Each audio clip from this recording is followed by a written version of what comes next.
Pone a temblar a Estados Unidos después de que empezamos a enterarnos que el actual mandatario de China, Xi Jinping, ha roto la tradición y ha anunciado que va a buscar un tercer mandato como presidente de este país.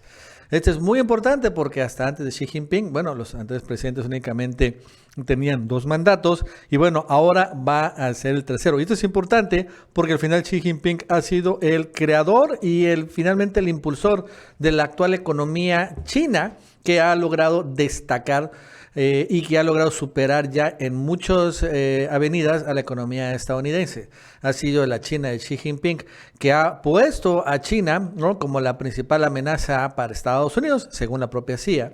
Y que bueno, en estos momentos se encuentra pues al borde de la invasión de Taiwán, porque al final ha crecido tanto la economía china que bueno, ya no está, ya se transformó de ser una economía casi dependiendo de la piratería y del robo de propiedad intelectual a ser una economía en donde pues se desarrolla tecnología e incluso líder en varios ramos como sería la inteligencia artificial o la red 5G y ahora la 6G.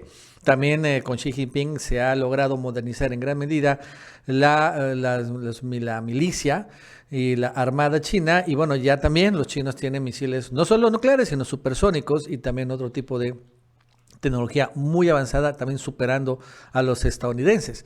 Y en ese sentido, bueno, pues esperaban Estados Unidos que cambiara el gobierno para al final llegar a un presidente o presidente chino más a modo con los valores estadounidenses de democracia y libertad.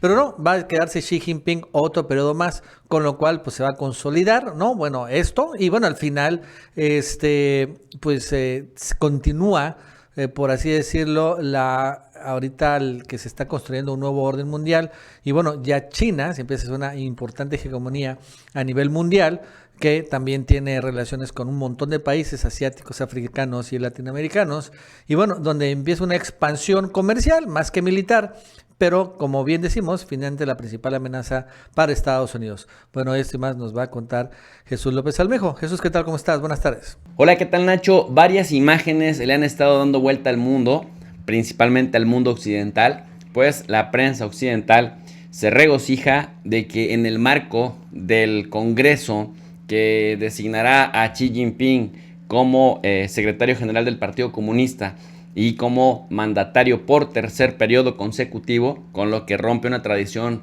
pues de no reelección más de 2 periodos, empiezan a darse algunas manifestaciones escuetas allá en China con la consigna destruyamos al traidor Xi Jinping. Una inédita protesta, dice la BBC News, una inédita protesta contra el presidente de China y la persecución y elogios que generó. La BBC reporta que un manifestante fue al puente Sitong en el distrito de Haidian y que colgó dos grandes pancartas que pedían el fin de la política de cero COVID de China y el derrocamiento de Xi Jinping. Dice que también prendió fuego a lo que parecían ser llantas de automóviles y se le podía escuchar cantando consignas en altavoz.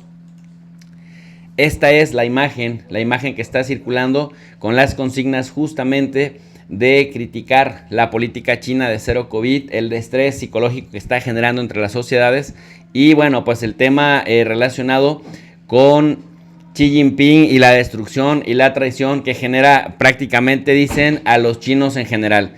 Bueno, ¿cuál es el tema o cuál es el problema con esto? De que Occidente finalmente dice que espera que el líder chino Xi Jinping reciba un tercer mandato, rompiendo una tradición de décadas y reforzando su ya firme control. Y que esto obviamente, pues a la mayoría de los chinos los tiene contentos. A quienes no tiene para nada contentos, Nacho, es aquellos líderes occidentales que han tratado de torcerle el brazo a Xi Jinping. Uno, para que ceda en el terreno de Taiwán. Y dos, para que ceda en el terreno de Rusia, condenando a Rusia, cortando relaciones con Rusia. Y bueno, que China acceda a tratos desventajosos para China en favor de Occidente. En este 20º Congreso del partido comenzará pues prácticamente un ritual, ¿no? El protocolo para que participen 2.300 altos cargos y delegados del partido y que empiecen a elegir los diferentes cargos. Decíamos, Xi Jinping en este momento está más fuerte que nunca, de grado tal pues que tiene bastante respaldo popular, bastante legitimidad, pero en la prensa occidental, de una persona que manifiesta algo en contra de Xi Jinping, hacen un efecto boomerang. El efecto boomerang es este que empieza en un punto y termina expandiéndose para crear la percepción de que en China quisieran derrocar a Xi Jinping. ¿Por qué decimos que Xi Jinping se convertiría en el segundo líder más importante después de Mao Zedong? Bueno, los del orden mundial hacen esta infografía y nos recuerdan en dónde, digamos, están las fechas en las que cada líder ha gobernado en China. Y bueno, podemos ver que Mao Zedong duró de 1949 a 1976 como presidente supremo de China, y con él se dio la revolución comunista, la fundación de la República Popular. Con él también vemos que hay un primer plan quinquenal. Se da la política fallida del gran salto adelante, y luego también China realizó durante el mandato de Mao Zedong la primera prueba nuclear. Después se da la gran revolución cultural proletaria del 66 al 76. Finalmente, en el 71, la ONU ampara la política de una sola China, en donde prácticamente reconoce que Taiwán, que Hong Kong, que Macao son parte de China en la resolución 2758, principalmente para el caso de Taiwán. En 1972 se da la visita de Richard Nixon, la primera de un presidente de Estados Unidos a la República Popular China. China entra a Naciones Unidas. Luego viene del 76 al 78 Hua Guofeng, que va a ser secretario general y primer ministro, que arregla, digamos, un periodo complejo para China. Y llega después Deng Xiaoping, con quien pues pasa una cosa rara en China, puesto que él no ejerció el poder, más bien él ejerció el poder sin ser presidente, primer ministro, secretario general oficialmente. Y bueno, con él se da un tema bien interesante, porque vienen las protestas de Tiananmen, se da también la apertura económica hacia el occidente y se introduce la política de un solo hijo.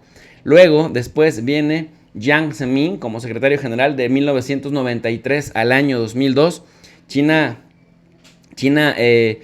exige al Reino Unido la devolución de Hong Kong, la recibe. Portugal también le entrega Macao a China, es decir, empieza China a recuperarse del siglo de las humillaciones, haciendo que los países europeos que tenían provincias chinas se las empiecen a devolver de manera exigente. Y bueno, pues a los europeos, al ver el gigantesco poder de China, no les quedó de otra más que empezar a regresarlo, como fue el caso de Reino Unido o Portugal. Y bueno, además, China se da el lujo de ingresar en 2001 a la Organización Mundial del Comercio, en donde, por cierto, México tenía voto de calidad y vota para que esto sea aceptado.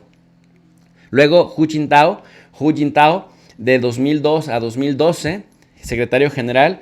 A él le tocan los Juegos Olímpicos de Beijing, le da también el tema de convertir a China en la segunda economía más grande del mundo. Y luego, ahora sí, del año 2012 hasta la actualidad, llega Xi Jinping. Xi Jinping pone fin a la política de un solo hijo y le toca contener la pandemia COVID-19. Pero además, China entra en guerra comercial con Estados Unidos, pone en jaque a Estados Unidos. Y además, Nacho, esto es bien importante, China se convierte en la primera potencia comercial, en la primera potencia mundial económica, aunque todavía hay algunos indicadores que dicen que entonces ahora se tendría que pensar en una economía per cápita para saber si realmente China es la principal potencia económica, cuando en casi todos los indicadores, incluso en tecnológicos, pues le ha dado la vuelta a Estados Unidos. Por eso es tan importante que, como Xi Jinping consolidó poder, como Xi Jinping va un paso adelante de sus detractores al interior y al exterior de China, pues ahora intentan que con una protesta pretenden acabarle con su legitimidad, cuando bueno, finalmente se han tenido los mejores indicadores que se recuerden de China. Ya China es la potencia que invierte en arma nuclear, en arma militar, en segundo lugar, solo por detrás de Estados Unidos. Cuando Xi Jinping llegó al poder, Estados Unidos invertía 7 veces más dinero que China. Ahora solamente están en 2-1, pero China prácticamente ha recortado en todos los indicadores a Estados Unidos. Y bueno, la BBC también señala que hay una obra de teatro que recapitula los momentos más importantes de los 10 años de gobierno, de los últimos 10 años de gobierno de Xi, los últimos y los años que ha gobernado prácticamente, en horario estelar en todas las televisoras chinas, con lo cual pretende revertir pues la imagen que desde el exterior le han querido pues hacer a Xi Jinping. Nacho, como puedes ver, en cada país que no se subordina a Estados Unidos vienen estas estrategias de propaganda occidental para decir que los líderes son antidemocráticos, son autárquicos o no tienen prestigio y que están deslegitimados, y pretenden que una sola manifestación haga de sus administraciones ilegítimas para posteriormente poder llevar la democracia. Nacho, hasta aquí mi análisis. Para un comentario más extenso les invito al canal de Tu Profe DRI. Yo me despido con un cordial saludo para la comunidad del Chapucero USA.